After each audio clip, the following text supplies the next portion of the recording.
이번 주 증시는 좀 오락가락 혼조세로 마감을 했습니다. 지금 제 댓글을 보더라도 분위기가 정말 반반이거든요. 일단 뭐 더 오른다, 더 떨어진다 의견들이 정말 분분한데 어떤 주장을 해도 다 그럴싸한 상황이긴 해요. 정말 일단 환율도 불안정하고 한국 기준으로는 원달러 환율이 장중 1,300원을 일시적으로 뚫기도 했었고 달러도 오르고 있고 금리도 시장 금리 기준으로 야금야금 오르고 있는데 올해 최고치를 뚫기도 했는데 증시는 또 잘 버티고 있습니다. 그래서 돌아오는 주에 저도 어떻게 될지 상당히 궁금하거든요. 같이 얘기 좀 나눠볼게요. 일단 초강력 경제 지표가 나왔는데도 증시가 사실 저는 조정이 좀 더 올 줄 알았거든요. 개인적으로는 최근에 많이 올랐으니까 좀 뭐 쉬었다 갈 수도 있지 했는데 혼조세, 보합세로 마감을 했습니다. 개별 종목 장세가 좀 펼쳐졌어요. 그래서 그렇게 금리가 오르고 달러가 오르는데도 채권이 빠지는데도 나스닥은 나홀로 강보합 마감을 했고요. S&P 500 다우는 요건 뭐 약보합이지만 거의 빠졌다고 하기도 아주 애매한 숫자로 보합세로 마감을 했습니다. 그 와중에 또 테슬라는 상승세 마감.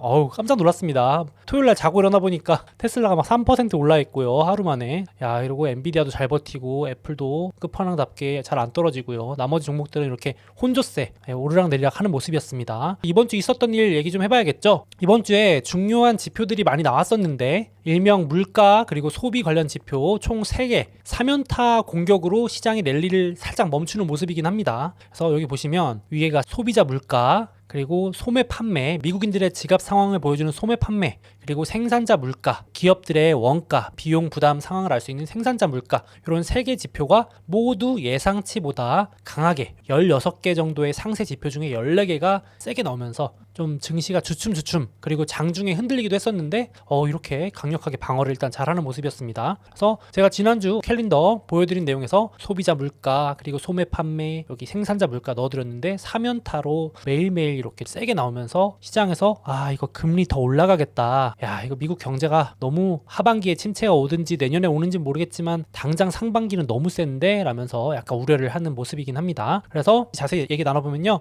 이거 생산자 물가 그러니까 소비자 물가에 영향을 끼치기도 하고 어느 정도 선행지표 역할을 하는 생산자 물가가 목요일날 발표됐는데 아무도 예상 안 했는데 이게 급반등을 해버렸습니다. 여기 보이시죠? 전월 대비 상승률인데요. 생산자 물가는 기업의 원가 비용을 의미합니다. 그래서 최근 들어서 쭉 이렇게 잘 잡히고 있었잖아요. 전월 대비 상승률이 둔화 또는 마이너스까지 내려가서 별로 신경도 안 썼는데 이게 급반등하면서 이거 기업들 원가가 올라간다는 얘기는 기업들이 마진에 압박이 오고 그러면 소비자들한테 또 우리 죄송합니다 가격 인상하겠습니다 할 수 있는 거잖아요. 그게 이제 악영향을 주기 때문에 소비자 물가의 선행 지표가 되기도 하고 영향을 준다 그래서 생산자 물가를 또 보기도 하는데 이게 급반등해서 시장에 또 요거 가지고 또 우려를 하고 있습니다. 이렇게 되면은 다음 달에 발표되는 소비자 물가에도 영향을 줄 수 있잖아요. 그래서 둔화 속도가 좀 느려지는 게 걱정이 되고 있습니다. 그래서 화요일날 발표한 CPI 소비자 물가 지표도 생각보다 둔화 속도가 좀 느려진다. 둔화되고 있는 건 맞지만 이건 다 아는 사실이지만 약간 옆으로 기는 모습이죠. 그러니까 시원하게 팍팍 떨어질 줄 알았는데 생각보다 덜 떨어진다. 그러니까 제가 봐도 길게 보면은 조금 시야를 길게 보면은 내려가는 건 맞는데 워낙 시장이 좀 급한 거죠. 그리고 고물가가 오래 유지되면 또 연준이 긴축한다고 고금리가 이어질 수 있으니까 분명히 부정적인 요인은 맞는 것 같습니다. 그래서 소비자 물가도 생각보다 안 내려오고 생산자 물가도 생각보다 빠르게 안 내려온다. 거기다가 물가는 높은데 또 미국 소비자들 이거 소매 판매 너무 강력합니다. 그러니까 말 그대로 1월 달에 이 미국 국민들이 날씨가 좋아서 그런지 나들이 나오셨나 봐요. 아니 소비가 반등할 거라고는 다 예측을 했거든요. 월가에서도. 근데 이렇게 셀 줄은 몰랐던 거예요. 그래서 여기 보시면 레스토랑, 식당이나 바, 술집 이런데 외식을 22개월 최고치로 거의 7% 전월 대비 상승합니다. 그러니까 11월, 12월은 마이너스였거든요. 그러니까 지갑을 닫고 다 겨울에 웅크려 계시다가 1월 달에 따뜻해지니까 다 나오신 거예요. 가족끼리. 마치 봄이 된 것도 아닌데 봄처럼 좀 날씨 따뜻하니까 나와가지고 외식도 하시고 여행 다니시고 하셨고 그리고 지갑도 좀 엽니다. 자동차 부품도 교체하시고 가구, 가전도 구매하십니다. 이렇게 되니까 백화점 소비는 17.5% 증가하면서 서프라이즈가 나옵니다. 백화점 관계자들도 놀랐다고 하죠. 그러니까 이렇게 전 분야가 급반등을 해버려서 이 서프라이즈가 났는데 이렇게 되면은 미국 경기가 이렇게 세면은 긴축 더 해도 끄떡 없다라는 논리가 더 힘을 받게 되는 거죠. 그렇게 되는데 대표적으로 이런 겁니다. 혹시 구독자 여러분들 아웃백 아시나요? 아웃백 모 회사가 미국에 상장돼 있습니다. 아웃백 플러스 다른 외식업 브랜드를 가지고 있는 블루밍 브랜드라고 있어요. 이 회사가 미국에 상장돼 있는데 실적 발표를 마침 이번 주 했는데 거기서도 CEO가 지금 미국 시민분들이 외식 안 올 줄 알았는데 온다. 전망이 너무 좋다. 지금 장사 잘 된다. 쉽게 말해서 그렇게 하니까 주가가 하루 만에 11% 금요일 날 급등하기도 했습니다. 또 에어비앤비, 숙박 공유 기업 에어비앤비, 여행의 이제 또 대명사죠. 에어비앤비 CEO도 여행 수요가 너무 강력하다. 물론 미국만 얘기 아니고 유럽에 계신 분들이 여행이 세대요. 특히나 미국보다도 유럽이 센데 그래도 올해 여행 수요가 장난 아닌 것 같다. 여행 많이 온다. 소비 줄어들 줄 알았는데 자기도 놀랐다. 이렇게 말을 하고요. 주가도 살짝 반등을 하는 모습이었습니다. 거기다가 앞서 말씀드렸다시피 외식도 하고 여행도 하고 자동차 부품 이런 거까지 교체를 합니다. 그래서 이번 주에 여기 미국의 자동차 부품 이런 거 파는 용품점 1, 2위 회사가 있거든요. 미국에서 여기 오릴리 오토모티브랑 오토존 여기 상장돼 있습니다. 요 자동차 용품 1, 2가 신고가를 갑니다. 세상에. 와, 이 소매 판매 지표 나오고 나서 미국 소비자들이 자동차 부품 이런 거 소비가 생각보다 괜찮네 라는 생각에 이제 증시가 이쪽으로 돈이 또 몰린 겁니다.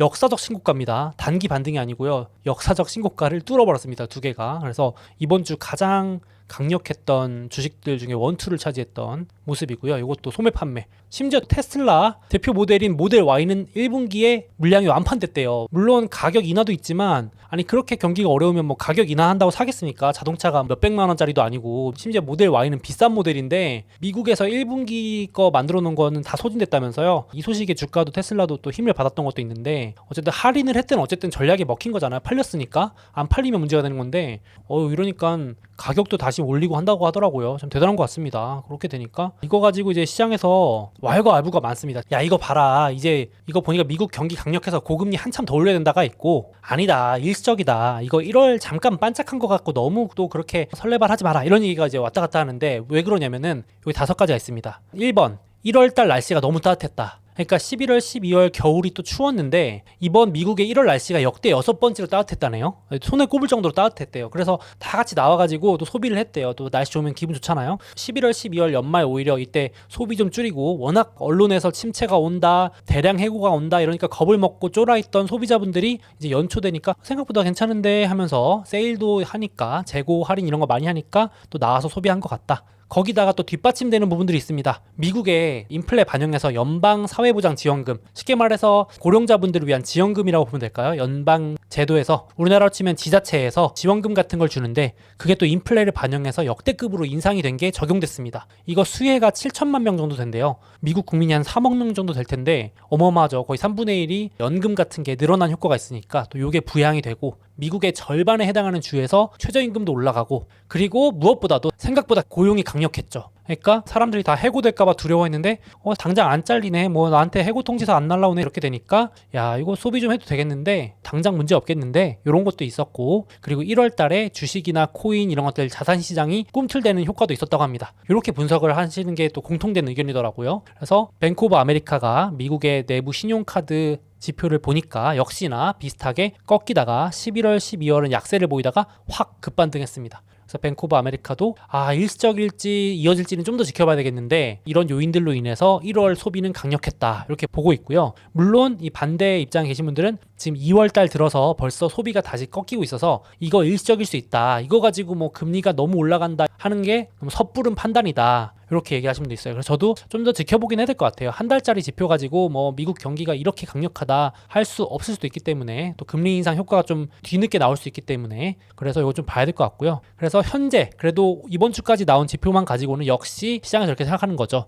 너무 강력하다. 그래도 반짝이더라도 강력한 건 강력한 거니까 지금 임금 상승률이 올라갈수록 서비스 물가도 올라가는 이렇게 연동되기 때문에 지금 여기거든요. 결국은 임금 상승을 잡아야 물가도 내려간다. 지금 그렇잖아요. 이거는 너무나 잘 아시는 사실이니까 결국은 연준이 어떻게 해야 되냐. 금리를 올리는 것밖에 답이 없다고 생각을 하는 거죠. 그래서 시장 금리가 막 올라가고 있는데 심지어 그래서 시장에서 일시적으로 잠깐이지만 이 얘기도 나왔습니다. 3월 22일 날 FOMC 미국의 금리 결정 회의가 있는데 3월 달에 다시 빅스텝 해야 된다. 세상에 2월 달에 빅스텝 안 하고 베이비 스텝으로 속도 조절을 하면서 증시가 더 환호했는데 3월에 다시 빅스텝 가자라는 얘기까지 나오는 거죠. 여기 연준 내 최대 강경파죠. 완전 매파. 블라드 총재가 3월에 그냥 빅스텝 가자까지 주장해버립니다.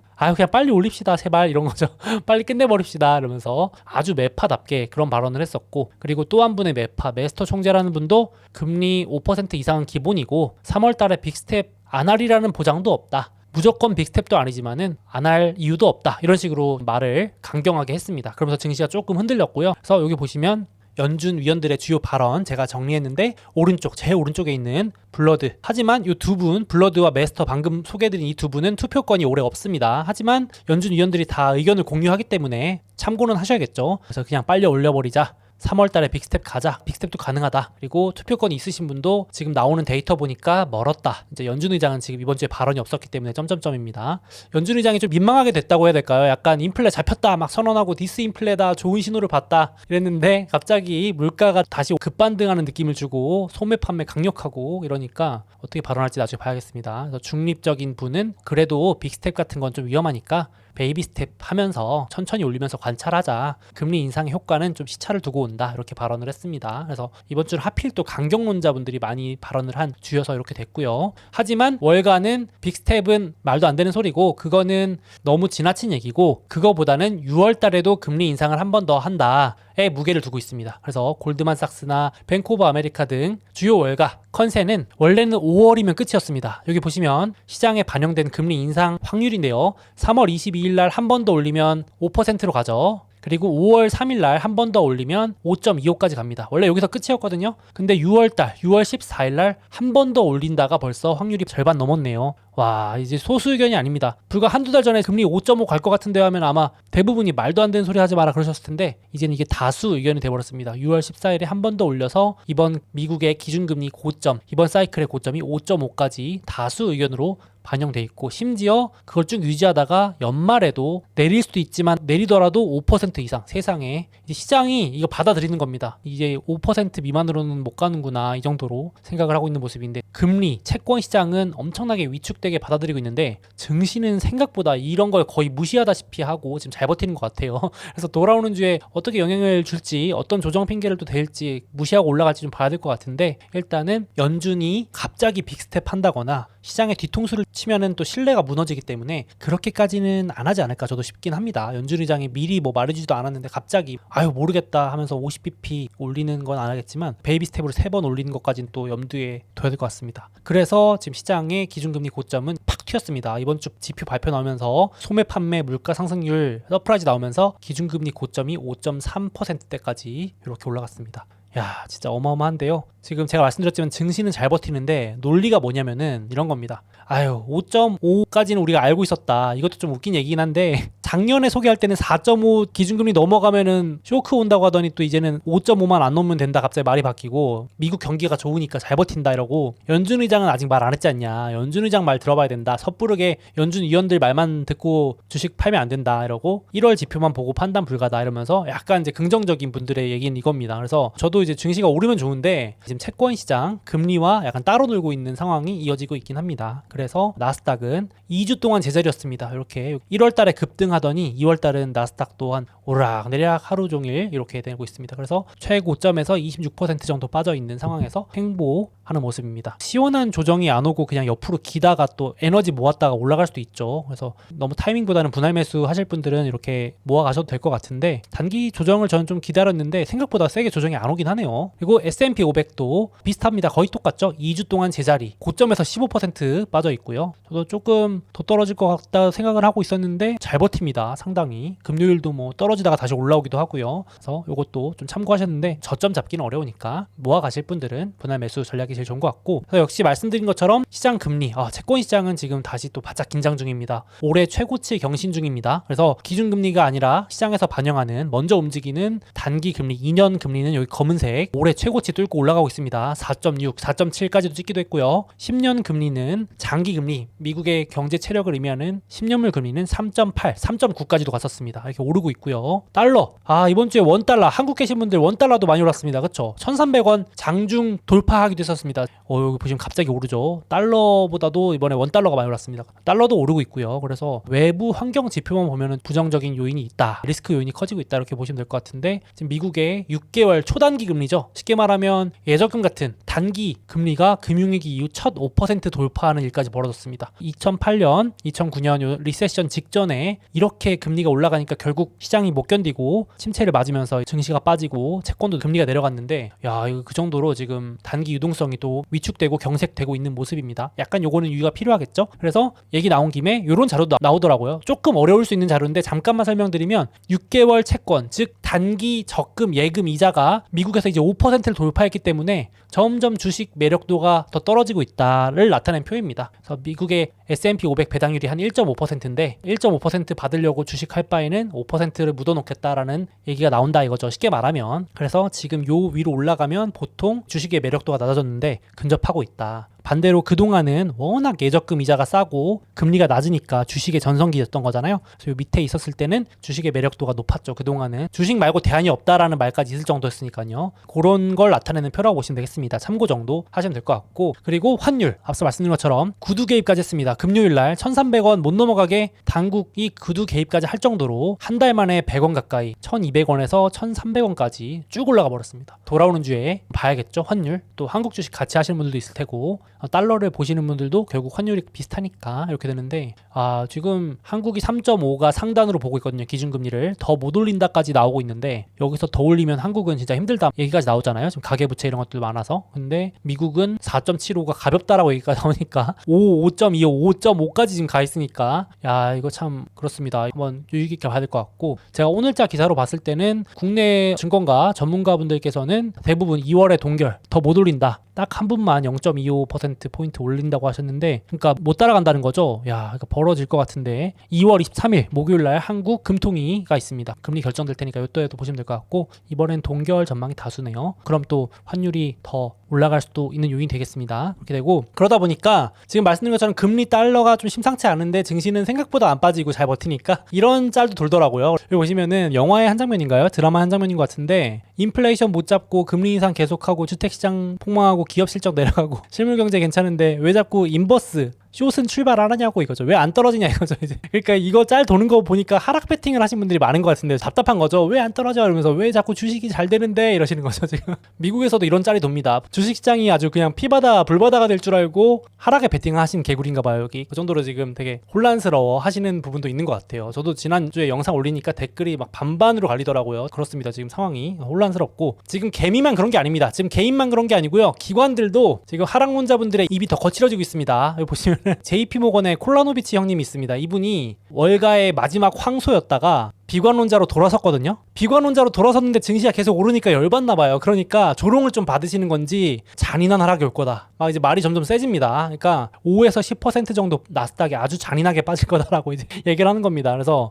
이분이 참고로 작년 11월까지 강세론자였어요. 그래서 월가의 마지막 황소였거든요. 근데 작년 1년 내내 떨어지니까 얼마나 많이 조롱을 받았겠습니까? 근데 11월부터 비관론자로 돌아섰어요. 비관론자로 돌아서니까 증시가 반등하기 시작하는 거예요. 그러니까 진짜 월가의 마지막 황소가 항복하니까 증시가 오르기 시작하는 거죠. 그러니까 완전 인간지표가 돼버려가지고 미국에서는 좀 놀림을 받고 계세요, 이분이. 그러니까 이제 막 주식 팔아라, 떨어진다 이러면서 그래프까지 가져오시면서, 이게 뭐냐면 미국의 금리와 나스닥은 반대로 움직이는데 지금 뭔가 잘못돼 있다. 여기 하늘색이 금리거든요. 금리가 오르면 노란색 나스닥은 내리고, 금리가 오르면 나스닥은 내리는데 지금은 금리도 오르고 나스닥도 오르니까 말이 되냐? 이건 반대로 움직인다는 내가 장표까지 갖고 왔다. 이렇게 증거 자료를 제시하는 겁니다. 그래서 떨어지기를 바라고 계시는 기관들이 많고, 그리고 뱅크 오브 아메리카의 마이클 하트넷, 이분도 계속 떨어진다고 하는데 안 떨어지니까 열받은 거죠. 오케이 경제지표 강한 거 인정. 그럼 상반기는 노랜딩. 그러니까 노랜딩이란 뜻은 경제가 좋다라는 얘기죠. 하지만 하반기 크게 충격 온다. 하드랜딩. 이제 어디까지 미국 경제 버티나 보자 이러면서 완전히 비관론자가 돼버렸습니다. 느낌상. 그래가지고 아니 이렇게 가파르게 금리 올렸는데 무슨 노랜딩이냐, 경제가 끝없이 어떻게 올라가냐, 금리 충격 여파가 올 텐데, 이 얘기를 하면서 다시 이 장표를 가져오셨습니다. 결국은 부러진다. 착륙을 더 안 하면 안 할수록 크게 충격 온다. 심지어 약간 래퍼 라임 하듯이 3월 8일까지 3,800, 외우기도 쉽죠. 지금 4,100 정도 되는데 미국 증시 3월 8일까지 3,800 오나 안 오나 보자 막 이러면서 7% 빠질 겁니다. 이렇게 이제 보고서까지 냈어요. 지금 올라가는 게 말이 안 된다라고 약간 분노, 화나신 거 보이시죠? 여기 얼굴. 약간 갈수록 화가 나신 것 같습니다. 그래서 그래서 11개월 만에 여기 보시면 진짜 금리 많이 오르긴 했잖아요. 그러니까 450bp니까 4.5%포인트 금리를 이렇게 빠르게 역대급으로 올렸는데 고용이 탄탄하고 경제가 탄탄하다. 그러니까 상반기는 버틸 수 있을지 몰라도 하반기는 못 버틴다. 이런 얘기를 다시 한번 하셨습니다. 사실 논리상 틀린 게 없잖아요. 맞는데 참 증시가 뭐 단기 움직임은 어떻게 맞추겠습니까? 그래서 졸지에 비관론자가 돼버리셨고 오죽하면은 계속 오르니까 이런 얘기 나오는 거예요. 범인은 일본이었다. 자꾸 올라가는 요인이 일본이다. 왜냐면은 일본이 자꾸 돈을 풀어서 그렇다라는 얘기까지 나오는 거예요. 그러니까 전 세계 돈을 움직이는 게 미국 연준만 있는 게 아니고 여기 미국 연준은 돈을 줄이고 있죠. 유럽도 줄이고 있는 거 맞는데 나홀로 그 긴축보다 더 많은 돈을 푸는 게 일본 중앙은행이다. 유동성이 어디 미국만 있냐. 일본의 BOJ도 만만치 않다. 이걸 합치면 전 세계 중앙은행 총 자산 합치면 심지어 반등 중입니다. 실제 맞아요. 그래서 연준, 유럽, 영국, 일본, 중국 등등 캐나다 등등 주요 국가 G6의 총 자산, 중앙은행이 푼 돈이라고 보시면 되겠습니다. 총 자산의 합계가 하늘색인데 다시 올라가는 거 여기 보이시죠? 그러니까 증시랑 되게 유사하게 움직일 수밖에 없어요. 사실 중앙은행에 돈 풀고 쪼이는 거에 증시가 영향을 당연히 받을 수밖에 없는데 여기 반등을 하고 있으니까 일본이 자꾸 풀어 제껴가지고 지금 일본의 해외 투자도 막 급증하고 있다고 하거든요. 그런 얘기도 있습니다. 하방을 받쳐주는 게 지금 일본이 범인이었다. 그러니까 자꾸 시야를 또 미국 연준만 보고 있으면 우리가 이걸 놓칠 수 있으니까 또 참고하시면 좋을 것 같은데 실제로도 지금 여기 방금 연준과 유럽과 일본의 중앙은행 총 자산이 여기 하늘색 살짝 반등하니까 그걸 보고 미국 증시의 프리미엄, PE, 버는 돈 대비 기업의 가치 평가 프리미엄이 더 올라가고 있는 걸 볼 수 있겠습니다. 고평가를 허용한다는 얘기가 되겠습니다. 말 그대로 중앙은행 유동성이 증시 상방을 지지하고 있다. 밀어주고 있다. 이런 이유도 있다. 보시면 될 것 같고 또 한편으로는 개미들도 난리다. 이런 얘기도 있습니다. 미국의 개미 투자자들을 분석하는 기관이 있는데요. 이번에 자료를 내놓은 게 충격적이었습니다. 말 그대로 미국 개인 투자자들이 돈을 퍼붓고 있다. 와, 완전 포모가 와가지고 포모가 뭐냐면은 나만 안 사면 안 될 것 같은 두려움. Fear of missing out. 공포 때문에 올라타는 그 현상이 다시 나오고 있다. 여기 빨간색이 바로 미국 개미들의 순매수 금액인데 역대 최대입니다. 역대 최대. 한 달 누적으로 일평균 15억 달러니까 2조 원씩 때려받고 있는 겁니다. 퍼붓는 건데 도대체 이 돈이 다 어디서 나오는 걸까요? 근데 미국 개미들이 여기 보시면 보통 증시와 이렇게 비슷하게 움직이죠. 미국 증시 초록색과 같이 움직이는데 지금 미국 개미들 빨간색 순매수 금액입니다. 어마어마하게 사고 있다. 포모가 와가지고. 그래서 이 개미들의 힘이긴 한데 부정적이신 분들은 이거 오래가기 힘들다. 개미들이 들어올린 증시는 또 썰물처럼 빠져나갈 수 있다. 이런 얘기도 있고 아니다. 지금 AI 열풍 불어가지고 개미들이 총알 장전한 거 다 들어오고 있다. 경기 침체 온다 그래서 쫄아서 예적금 해놨던 거 다 적금 깨가지고 지금 AI 주식에 때려박고 있다. 당분간 열풍이 이어질 수 있다. 그게 증시의 조정을 막을 수 있다 이런 얘기도 있습니다. 그래서 여기 기관에서는 보통 1, 2월에 이렇게 개미분들이 많이 왔다가 미국에선 세금을 3, 4월 보통 내야 하셔야 돼가지고 그때 보통 팔고 떠난다고 하더라고요. 그래서 그런 요인도 있을 수 있다. 이렇게 보시면 되겠습니다. 그래서 지금 미국 개인 투자자 순매수 금액이 역대 최대입니다. 역대 최대. 이번 하락장 최대가 아니고 저도 보면서 진짜 깜짝 놀랐습니다. 와, 어마어마하게 사들이고 있는 거고 한국도 지금 B2족 돌아오고 있습니다. 장난 아닙니다. 증권사도 이 틈을 노려서 신용이자 그러니까 B2 하라고 권장하는 거죠. 이제 이자 깎아줄 테니까. 그래서 2월에도 이제 개인분들 한국 개미 투자자분들도 돌아오시는 것 같습니다. 그러니까 들썩썩한다 이렇게 보시면 될 것 같고 미국도 B2족이 이게 B2 규모라고 보시면 되겠습니다. 닷컴 버블 때 반토막, 금융위기 때 반토막, 지금 하락장에 30% 빠졌었는데 요게 지금 꿈틀하고 있는데 기관에서는 더 빠져야 된다라고 보는 분들이 많고 긍정론자분들은 이제 다시 반등한다. B2 늘어나면서 증시 또 끌어올린다. 이런 얘기도 하시는데 뭐 이것만 봐서는 알 수는 없는데 B2가 살짝 줄었다가 이제 다시 꿈틀하고 있다. 이 정도 보시면 되겠습니다. 그리고 무엇보다도 사실 저는 여기에 좀 무게를 두고 싶긴 한데 지금 바이든 대통령이 어쨌든 내년에 대선 2024년 11월 5일 앞두고 보통 1년 전부터는 무조건 증시 부양을 하거든요. 바이든 대통령뿐만 아니라 누구든지 대선을 앞두고 경제 살리기 할 텐데 올해 하반기에 금리 인상 효과 때문에 경기가 나빠지고 증시가 좀 떨어지고 하면은 결국은 24년 초가 되면은 다시 금리 인하를 압박을 넣던지 또 대선 앞두고 거 봐라 내가 경제 살렸다 하기 위해서도 부양책을 쓰지 않을까. 지금도 어떻게든 연착륙 시키려고 많이 노력을 하려고 하는 것 같아요. 막 경제 참모진도 바꾸고 이번에도 물가 잡힌다, 실업률 역대 최저다 이러면서 업적을 막 나열하던데 이런 부분도 있으니까 물론 침체 요인도 있고 부정적인 요인도 있지만 정부 정책으로 경제 살리기나 증시도 하방을 어느 정도 지지해준 요인도 있을 수 있다. 또 참고해 두시면 되겠습니다. 외부 요인이 여러 개가 있으니까요. 이것도 보시면 될 것 같아요. 보시면 S&P 500은 아까 말씀드린 2주 정도 제자리 수준인데 제가 봐도 이거를 타이밍 맞추기 정말 어려우니까 앞에 제가 긍정 요인과 부정 요인을 정리해드렸지만 분할 매수가 정말 제일 괜찮은 방법 아닌가 싶습니다. 어느 정도 빠졌다 싶으면 길게 모아가실 분들 입장에서는 특히 개별 주식이 아니라 시장 지수니까요. 그래서 저 같은 경우는 나스닥 대표 ETF인 QQQ 이런 거 모아가는 거 좋아하는데 장기 계좌도 있고 단기로 매매하는 계좌도 있는데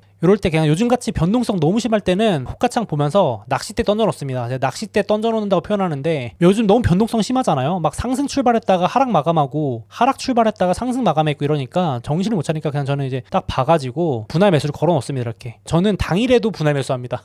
가격대로도 분할 매수하는데 뭐 20% 빠지면 한번 30% 빠지면 한번 40% 빠지면 한번 사는데 당일에도 아주 나눠가지고 뭐 100만원치 하루에 사면은 30만원치씩 3번에 산다든지 저만 그런가요? 저는 분할 매수 분할 매도를 아주 습관적으로 하는 편입니다. 약간 그래가지고 요즘 보면은 호가도 옛날에 미국 주식은 원래 이렇게 호가가 여러 개가 안 나왔었거든요. 위아래 10개로 상세하게 나와가지고 분할 매수 당일에 하실 때도 지금 투자자들이 얼마에 걸어놨는지 다 참고하실 수 있으니까 그 정도 보셔서 매매하시면 되겠습니다. 저는 분할 매수 매도를 추천합니다. 그래서 나스닥이나 S&P 500 지금 26% 빠졌으니까 26%, 30%, 35 이렇게 열어놓으셔도 되겠죠. 저도 매주 같이 보여드릴게요. 그리고 테슬라, 엔비디아가 잘 버텼는데 앞서 말씀드린 것처럼 테슬라가 지금 너무 잘 팔려가지고 야 가격 인상한다네요. 여러분들 대단한 것 같습니다. 진짜 얼마 전까지는 테슬라 안 팔려서 큰일 났다고 하더니 참 이게 주가가 올라서인지 잘 팔려서 주가가 오르는 건지 물론 잘 팔리니까 오르는 거겠지만은 이거 모델 Y 이 잘 팔리는 모델 가격을 또 인상 올해만 4번 가격을 변경했습니다. 테슬라가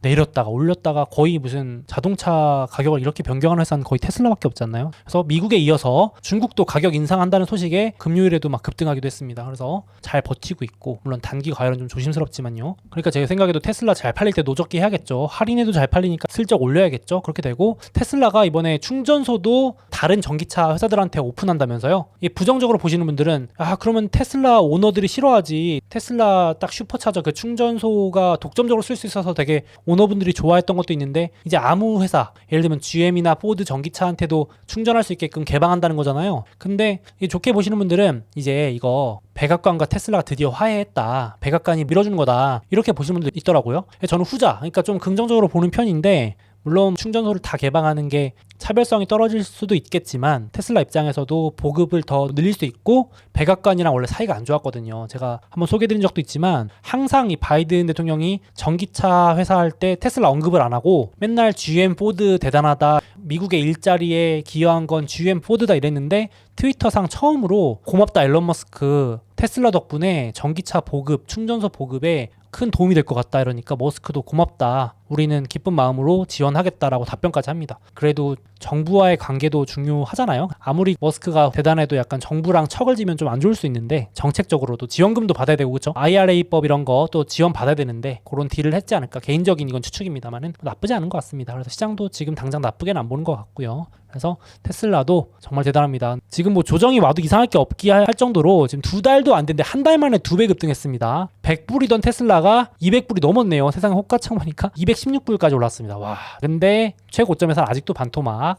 그래서 변동성이 테슬라는 진짜로 말 그대로 하루에도 몇 %씩 위아래로 움직이는 것 같아서 저도 단일 매도 안 하고 호가창 보면서 분할로 좀 매도하는 편입니다. 이건 저의 습관이긴 한데 참고하시면 좋겠고 단기 과열은 좀 유의하실 필요가 있겠습니다. 그렇게 되고 돌아오는 주는 캘린더 보여드릴게요. 일단 월요일은 휴장입니다. 대통령의 날로 휴장이고요. 그리고 화요일 날은 월마트 실적이 있는데 지금 미국 소비가 진짠지 뻥카인지 이것도 힌트가 나올 수 있을 것 같고 수요일 날은 대망의 엔비디아 제가 좋아하는 보유 중인 엔비디아 실적이 어떨지 또 전망이 어떨지 반도체가 진짜 잘 팔리고 있는지 재고가 좀 줄어들고 있는지 나올 것 같고요. 이게 또 조정 핑계가 될 수도 있을 것 같고 그리고 목요일 날은 앞서 말씀드린 한국의 금융통위 한국 금리 결정 그리고 금요일은 특별한 건 아니지만 러시아 우크라이나 전쟁이 벌써 1년 됐네요. 와 저랑 작년부터 보신 분들은 이때부터 하락장이었으니까 1년 내내 하락장을 같이 맞아오신 건데 어느덧 러시아 우크라이나 전쟁 1년이 지난 날이고 1년째 2월 24일 그리고 환율로는 중요한 게 드디어 일본의 중앙은행 차기 중앙은행 총재 후보가 청문회 하면서 사실상 결정될 것 같은데